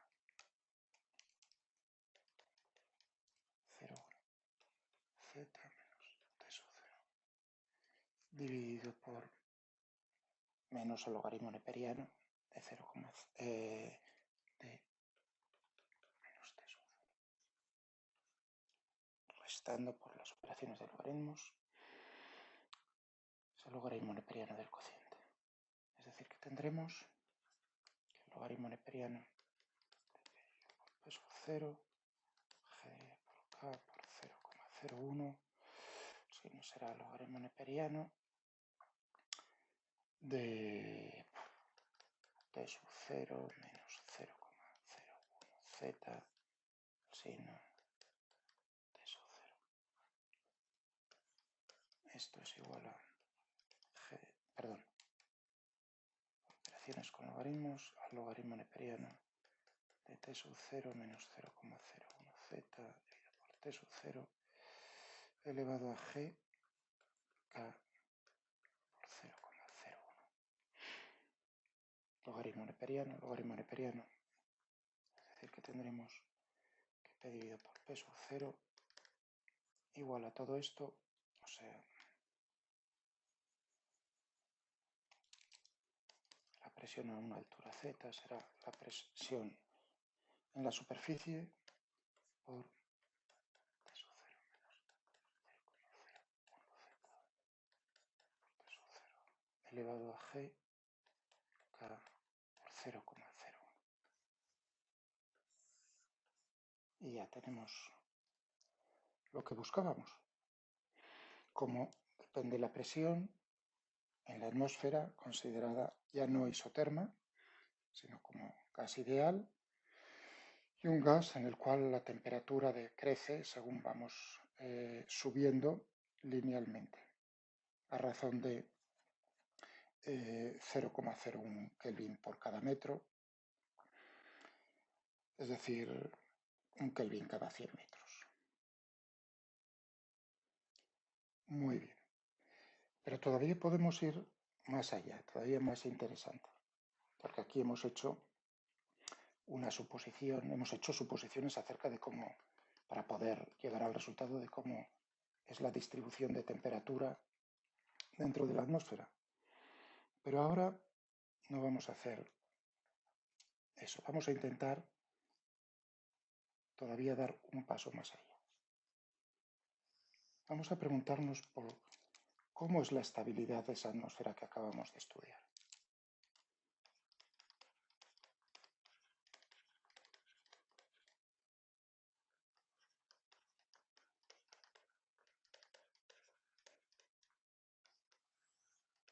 Porque si uno lo piensa, tenemos el suelo,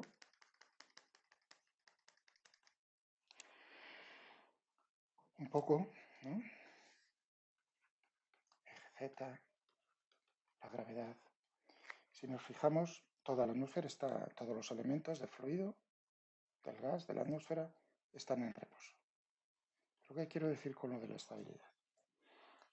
Fijémonos en un elemento de fluido, este. Si nosotros lo desplazásemos ligeramente hacia arriba, este elemento de fluido, si la atmósfera estuviese en una situación de equilibrio estable, esto significaría que cuando llegase a esa altura infinitesimalmente, estamos desplazando el cuerpo, desplazando de la posición de equilibrio. Esta era la posición, está todo en equilibrio, o sea que es una posición,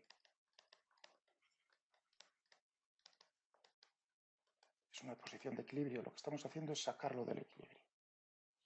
Lo subimos, lo cogemos con la mano, por así decirlo, y lo elevamos un poco. Si se trata de una posición de equilibrio estable, eso significa que en esta nueva posición que ocupe el elemento de fluido, va a tener una densidad, si es estable, tiene que tener una densidad que es superior a la densidad que tienen los elementos de fluido del resto de la atmósfera que se encuentran a la misma altura, ya que su densidad es mayor que todos los demás, lo que tenderá es otra vez a volver a caer, a ocupar la posición inicial, mientras que si al desplazarlo hacia arriba su densidad es menor que la densidad de los elementos de fluido que se encuentran a la misma altura, entonces lo que intentará es alejarse todavía más, porque su densidad es inferior al resto. Entonces se trataría de una posición, una atmósfera en equilibrio, pero en equilibrio inestable. Eso significaría que entonces lo que se produce es una convección, se pondría todo en movimiento, se darían la vuelta a los elementos de fluido, hasta que se estabilizase de nuevo esa atmósfera. Bueno, pues vamos a ver justo el caso límite, es decir, qué es lo que se tiene que cumplir acerca de la distribución de temperatura en esta atmósfera para que ese gradiente de temperatura, esa variación de la temperatura, sea de tal manera que nos encontremos en una atmósfera estable. Necesitaremos añadir o dar algo de información adicional. Hemos dicho que encontramos una gravedad uniforme, un sistema de referencia inercial. Estamos considerando que el gas, que la atmósfera es un gas ideal, eso lo seguimos manteniendo. Pero vamos a añadir en este momento, no vamos a decir cómo varía la temperatura con la altura, como hemos hecho justo hace un momento, sino vamos a considerar únicamente que es un gas ideal adiabático. ¿Qué significa adiabático? Ya lo habéis visto en termodinámica. Un sistema adiabático significa que está aislado térmicamente de su entorno. Eso significa que si yo me estoy considerando aquí un elemento de fluido, esto, aquí, con unas paredes, estoy imaginando que está rodeado por una membrana. Esa membrana es impermeable, entre comillas, no puede ser atravesada por calor. Está aislado térmicamente del entorno. Un proceso adiabático, pero seguimos manteniendo que es un gas ideal, es decir, la ecuación de estado de los gases ideales, P por V igual a nRT. Si nosotros perturbamos la atmósfera, elevamos un poco este elemento de fluido, se va a encontrar a una altura superior con una presión diferente. Si es una presión menor, eso quiere decir que este elemento de fluido, que tiene una masa determinada, se va a expandir y va a realizar un trabajo sobre los elementos que se encuentran a su alrededor. Al ser adiabático, significa que entonces al expandirse y realizar un trabajo, su temperatura va a decrecer. Pues vamos a ver cómo se refleja eso que acabo de decir matemáticamente. Vuelvo a repetir. Lo que voy a hacer ahora a continuación es considerar un elemento de fluido como gas ideal y adiabático. Lo voy a perturbar, voy a ponerlo en otra nueva posición y lo que quiero ver es cómo cambia la temperatura con el cambio en presión en esa nueva posición. Es un cambio infinitesimal, es decir, que lo que voy a hacer aquí es ver los cambios a la izquierda y a la derecha. El cambio que está experimentando este elemento de fluido al pasarlo a esta posición será P. Tenemos presión y volumen. Ambas cosas cambian. El elemento de fluido no cambia su masa, pero cambia su presión, se adapta a la presión de su entorno y cambia su volumen. Por lo tanto, el diferencial, el cambio infinitesimal de P por V será P por el cambio infinitesimal en V más V por el cambio infinitesimal en P. Eso a la izquierda. A la derecha, N es una masa determinada, un número de moles determinado es constante, R es una constante, NR por el cambio que está experimentando en la temperatura. Muy bien. Esto no es nada más que el trabajo infinitesimal que está ejerciendo este elemento de fluido al expandirse sobre su entorno. Y sabemos por la primera ley de la termodinámica, si a un sistema le damos una determinada cantidad de calor diferencial de Q, ese calor se va a invertir en dos cosas. Una, en un cambio en la energía interna del sistema, de mi elemento de fluido. Dos, en que ese sistema realice trabajo sobre su entorno. Un trabajo infinitesimal. Y es aquí donde vamos a introducir la condición de que ese proceso sea adiabático. Si es adiabático, no hay intercambio de calor, esto es cero. Esto significa, entonces, que el cambio en energía interna va a ser menos el trabajo realizado por el elemento de fluido sobre su entorno. Esto no es nada más que menos P por diferencial de V. Es decir, que lo que tenemos aquí es que P por diferencial de V va a ser menos la variación en energía interna de ese que está experimentando ese elemento de fluido. Pero esto también lo podemos poner en función de cambios en la temperatura a través de ¿qué? De la capacidad calorífica a volumen constante, calor específico a volumen constante. Es decir, que este cambio en la energía interna va a venir dado por la masa del elemento de fluido, M. Ya sé que es infinitesimal, bueno, no pongo diferencial de M, voy a poner M simplemente, para denotar esa masa. Al final lo que nos va a aparecer es la densidad.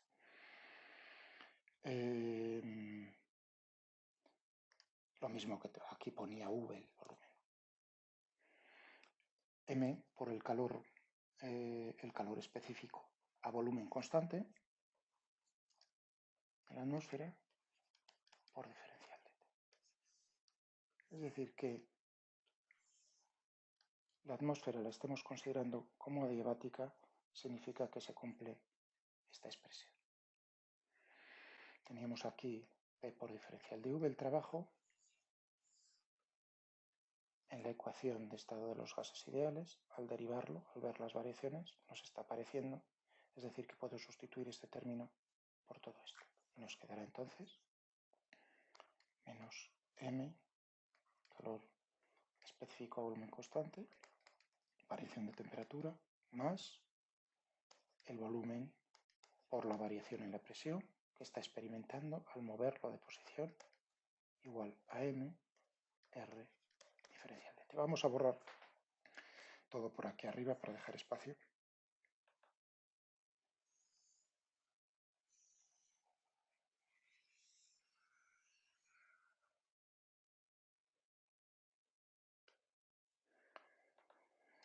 Vamos a ver. Vamos a borrar por aquí. Vamos a poner la expresión esta aquí arriba.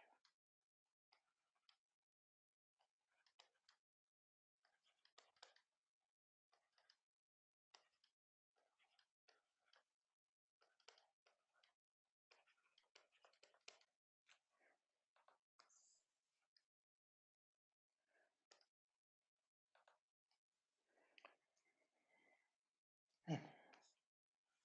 Insisto, en esta expresión tenemos información contiene información acerca de que la atmósfera es un gas ideal y que es un gas ideal que estamos considerando como adiabático. Vamos a multiplicar esta expresión por la masa molar para que nos aparezca la masa M también.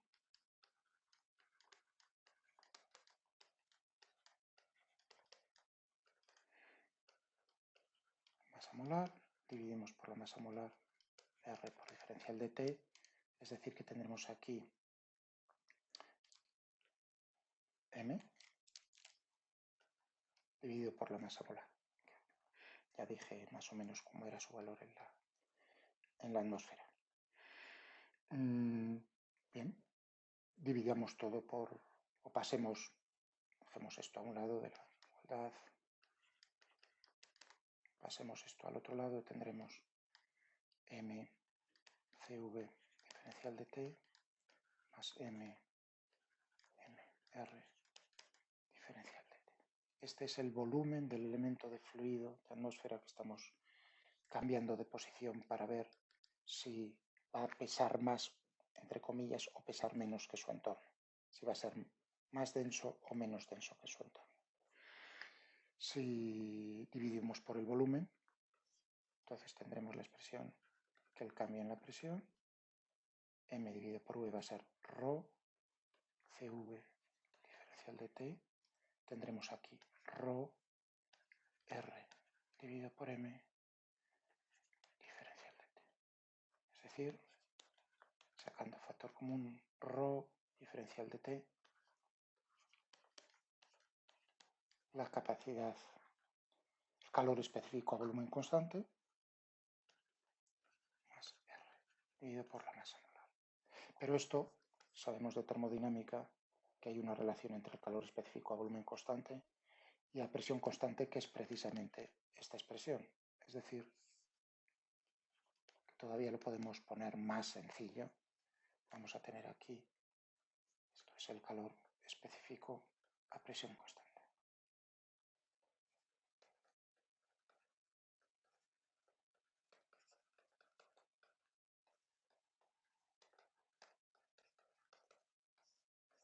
A presión constante.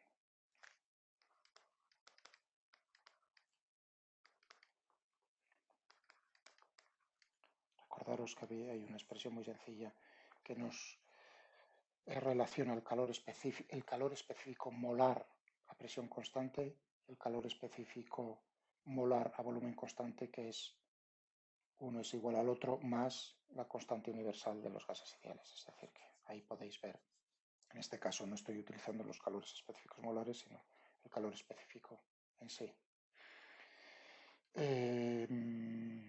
Teníamos entonces aquí Cp ρ diferencial de T.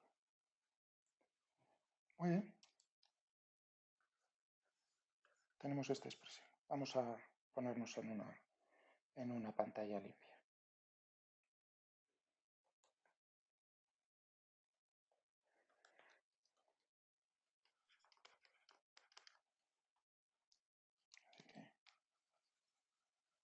Vamos a poner aquí las condiciones.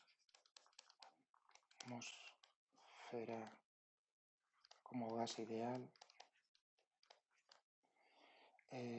y adiabático.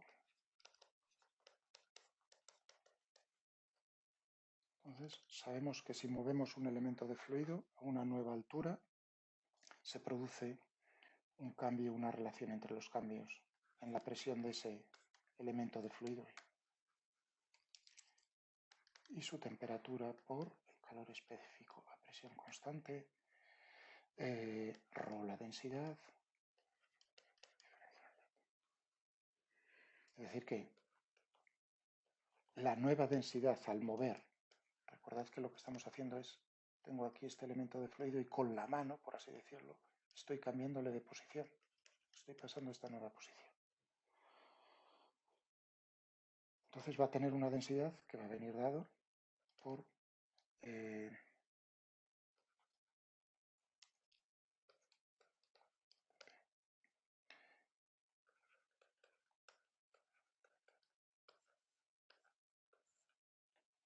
esta es la relación entre cambios en la presión con la temperatura y la densidad si se cumplen estas condiciones en nuestra atmósfera.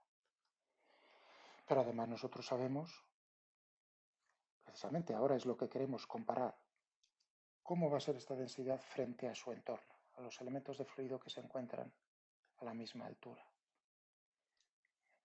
Teníamos a esta altura elementos de fluido y a esta otra altura otros elementos de fluido. Estamos cogiendo uno, lo estamos levantando un poco con la mano y comparando frente a su entorno. Pero nosotros sabemos que hay un cambio, ya que la atmósfera debe estar en equilibrio, en reposo, hay una relación entre los cambios en la presión entre estos elementos de fluido y la altura, que viene dado por esta expresión tan importante que nos dice cómo es el gradiente de presión en un fluido en equilibrio estático. Tenemos estas dos expresiones. Esta es válida en estas condiciones y esta es en general, siempre y cuando el fluido se encuentre en reposo, en equilibrio. Es decir, que aquí tendremos ρ igual a menos 1 dividido por G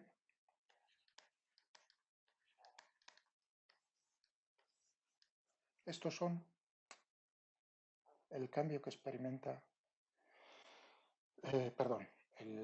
cómo es la densidad en función de los cambios de la presión con la altura.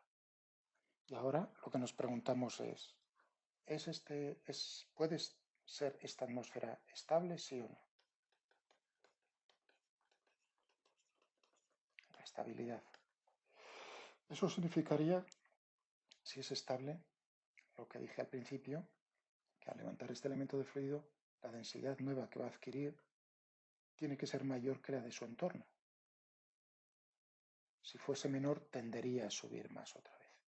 Es decir, que lo pondríamos en movimiento y seguiría en movimiento. No tiende a volver a la posición original. Ese es el criterio de estabilidad. Eso significa entonces que se tiene que cumplir que esta expresión es mayor o igual. En el caso límite tendríamos un igual. Mayor o igual.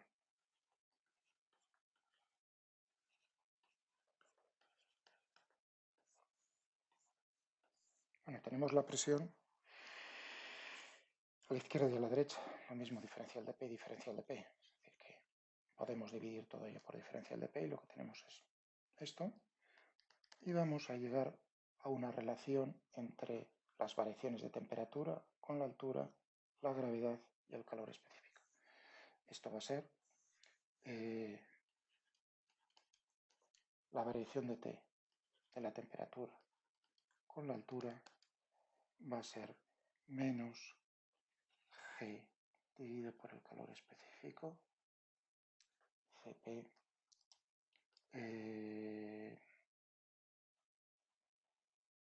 ya está.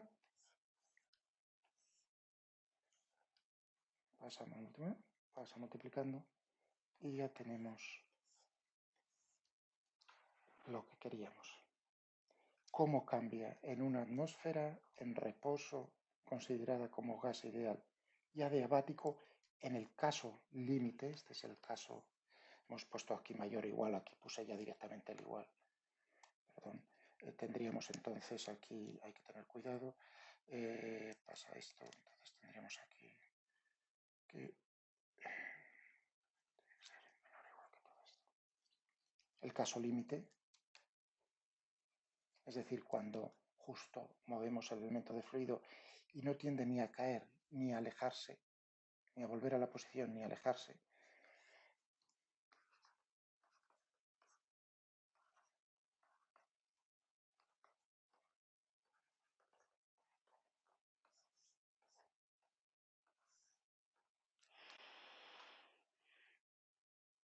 Y esto es lo que realmente se observa, muy parecido a la realidad, a lo que se observa en la atmósfera, en la troposfera, en la parte inferior de la atmósfera, en muchas situaciones. Tomando valores para G, pues aproximadamente 10 metros por segundo al cuadrado, la aceleración de la gravedad y el calor específico de la atmósfera, que es también en torno tenemos a 1 julio dividido por kilogramo y por Kelvin, pues es aproximada, 10, no, este valor no es 1, me parece.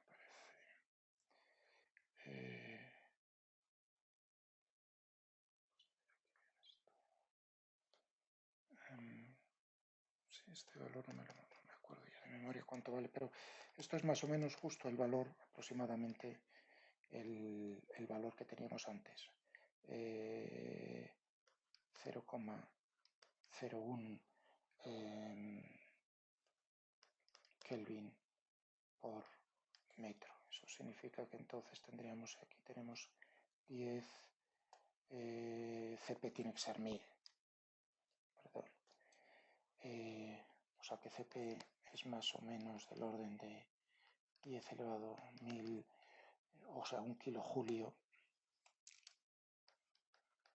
1 kilojulio por kilogramo y por Kelvin. En la atmósfera, cuidado, no lo he dicho explícitamente, este valor corresponde a una atmósfera, por decirlo así, seca. Estamos considerando que no tiene que esos elementos de fluido no contienen humedad. El efecto de la humedad es importante porque si lo debemos tener en cuenta, tendremos que considerar que una parte de lo que está ocurriendo ahí hay que atribuírselo a la condensación del vapor de agua formando gotas. Entonces habría que incluir el efecto del calor latente, que no hemos incluido aquí en este modelo. Por eso digo que se trata de un modelo en el cual estamos considerando una atmósfera como gas ideal, adiabático y seco, sin ese efecto. Muy bien, esto es lo que es una cosa muy bonita y ahora entenderéis por qué antes hice esa suposición de considerar que la temperatura decrece linealmente con la altura. Realmente estaba resolviendo ya el problema muy cercano a la realidad.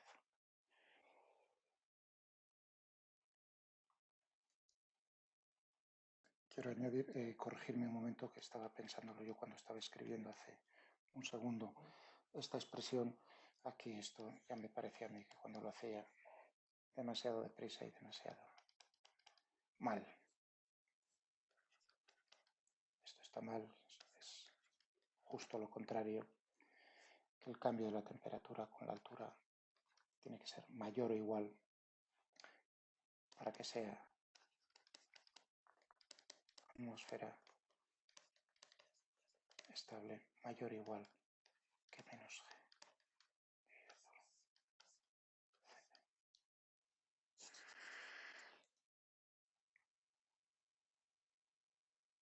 Comprobadlo al pasar los términos a un lado y otro de la igualdad.